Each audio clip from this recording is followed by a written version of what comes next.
Okay, mga sangkay, mayroon pong breaking news, no? Naninilikado po ngayon ang ating mundo dahil nga po, mga sangkay, posible pong umatake ang Amerika sa Iran anumang oras at ang Iran pwedeng gumanti. Mga sangkay, magiging all-out war po ito. At ngayon, marami na po mga bansa ang nagbabala, kagaya po ng China, na lumikas na sa Israel at maging sa Iran.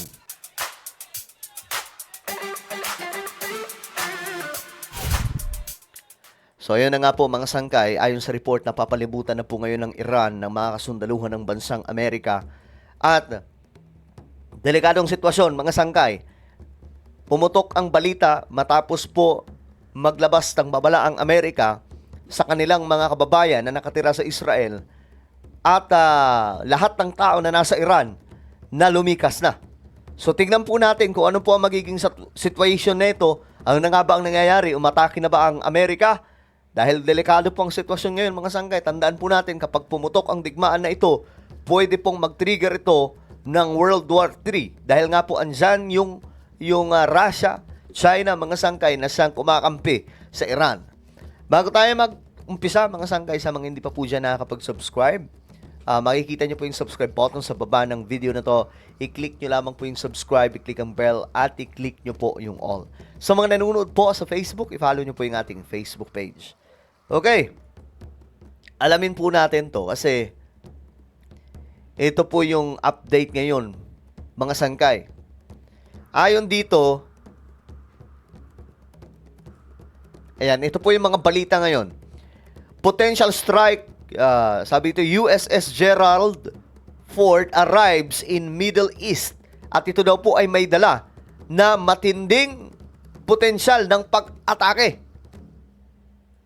At ito namang report, mga sangkay, US citizens urge leave Israel dahil nga po sa potensyal na pag-atake laban po sa Iran. Siyempre, kapag nangyari ito, gantihan na po ito ng malala.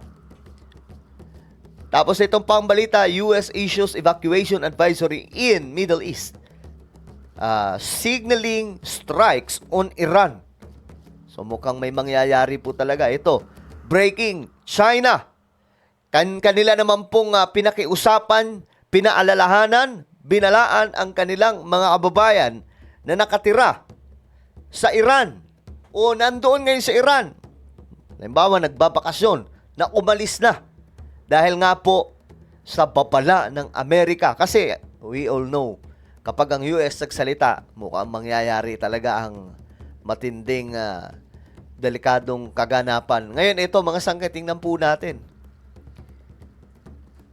Pambihira, no? Nangyayari talaga sa ating mundo ngayon, palala ng palala. Ito yung pinakabago, mga sangkay, pero unahin po muna natin itong mga latest update. Mga nakaraan, ilang oras na naglabas ng balita.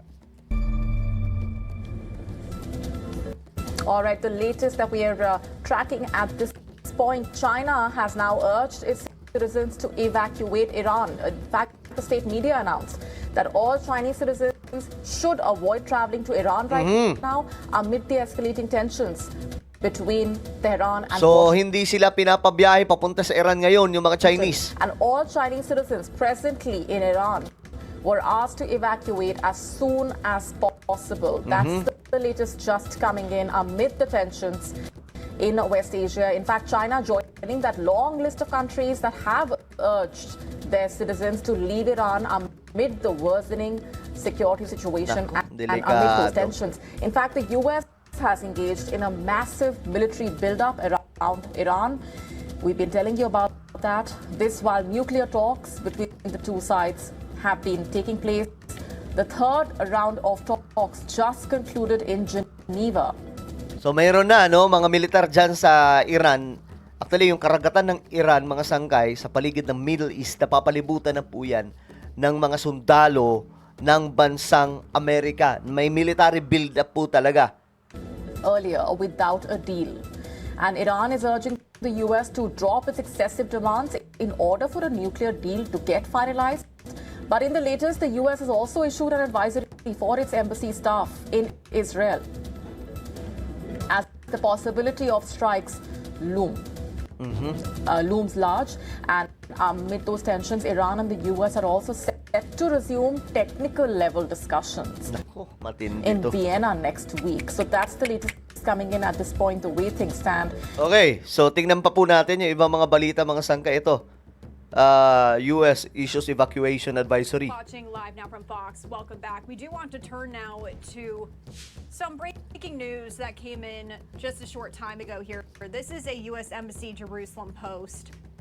It reads, on February 27, 2026, the Department of State authorized the departure of non-emergency U.S. government personnel and family members of U.S. government personnel from Mission Israel due to safety risks.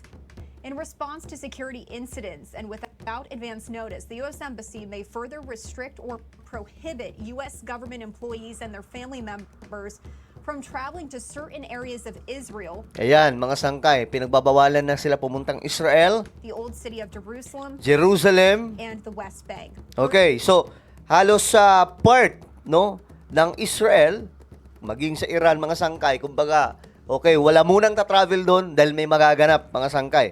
So ito po yung nangyayari ngayon. Ito, tingnan pa po natin. Same day, the U.S. and Iran carried out another round of talks in Geneva falling short of a diplomatic deal. The top U.S. military commander in the Middle East briefing President Trump on potential military actions he could deploy. Though critics would say the president has not fully made the case for attacking Iran or what exactly the administration is trying to accomplish, the buildup of U.S. forces in the Middle East makes the stakes even higher. International correspondent Robert Sherman live in Tel Aviv. Robert. Okay. So, ngayon, nakita nga po natin, maging yung ibang mga bansa, mga sangkay, kanina, sa balita, nabasa ko po, na pinapaalis na po nila o pinagbabawalan na po nila na mag-travel papunta sa Iran. Kasi may potential, hindi po ito strike na kagaya lamang po na nakikita natin paminsan-minsan, no, na aatakihin yung military base. Malaking pag-atake itong gagawin ngayon ng Amerika. Kaya nga po, nag-aalala ang marami ngayon. Ito yung pinakabago. Good evening, I'm Bill Malugin, and this is your Fox News report. Former President Bill Clinton questioned by the House Oversight Committee today in the Epstein probe.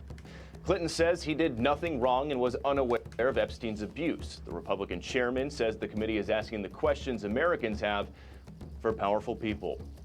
Negotiations between the U.S. and Iran continuing Friday as a potential attack still looms. The USS Gerald Ford aircraft carrier now Yan, ito, dumating po. Hindi lamang po ito, marami na po ang dumating dyan, mga sangkay, pero ito yung pinaka-latest. in a position to protect Israel from any Iranian retaliation. U.S. fighter jets also stationed in Israel. Talks are still progressing, but there haven't been any major breakthroughs. President Trump says Iran has to make a deal.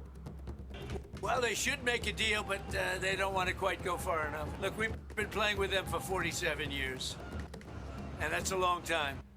The Centers for Disease Control is reporting more. Nako, mga sangkay. Mukhang nanilikado po talaga ngayon yung Iran. So, ito po yung situation ngayon na mahirap pigilan kapag ka pumutok na. Kapag ka nagkaputukan na to, mga sangkay, talagang wala na. Masyadong mahirap na po ito pigilan. Baka ang delikadong mangyari dyan, magkampihan pa yung mga malalaking bansa. Tapos, mapunta tayo sa World War III.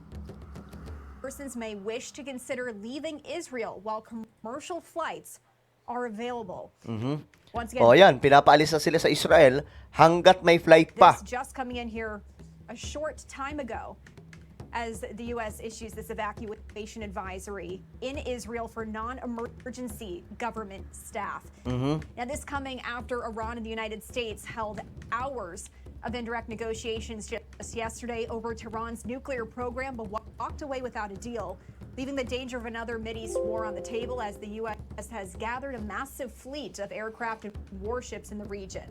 Grabe. Oman's foreign minister, who mediated the talks in Geneva, said there had been significant progress in the negotiation without elaborating. Okay, so wala po talagang mangyayari. Walang nangyayari sa kanilang pag-uusap, no? Ito po, ito yung dumating na sa Middle East. A third round of nuclear talks in Switzerland, Ayan, no? leaving Greece for Middle Eastern waters. Okay, mga sangkay. So ito po yung nangyayari ngayon. I hope na hindi po tayo mapunta sa malaking digmaan, no? Pero ayun na nga po, maraming mga bansa ngayon ang nagbabala na umalis na po sa Iran, wag na mag-travel sa Iran, maging sa Israel. Dahil delikado po ang sitwasyon. At kapag umatake na po ang Israel or Iran, nagsalpukan na to, ayan na mga sanggay, gera na po ito. Panibagong yugto ng digmaan na naman. And talagang hindi nagsisinungaling ang Biblia mga sangkay, no? Patungkol sa mga propesiya sa mga huling panahon na magaganap ito mga ganitong klaseng events. Alright, so ano po ang inyong opinion? Comment down below. Mayroon po tayong YouTube channel. Ito po ay Sangkay Revelation. Hanapin nyo po ito ngayon sa YouTube. Kapag nakita nyo na, i-click nyo po yung subscribe, i-click ang bell at i-click nyo po yung all. Ako na po ay magpapaalam. Mag-iingat pong lahat. God bless everyone.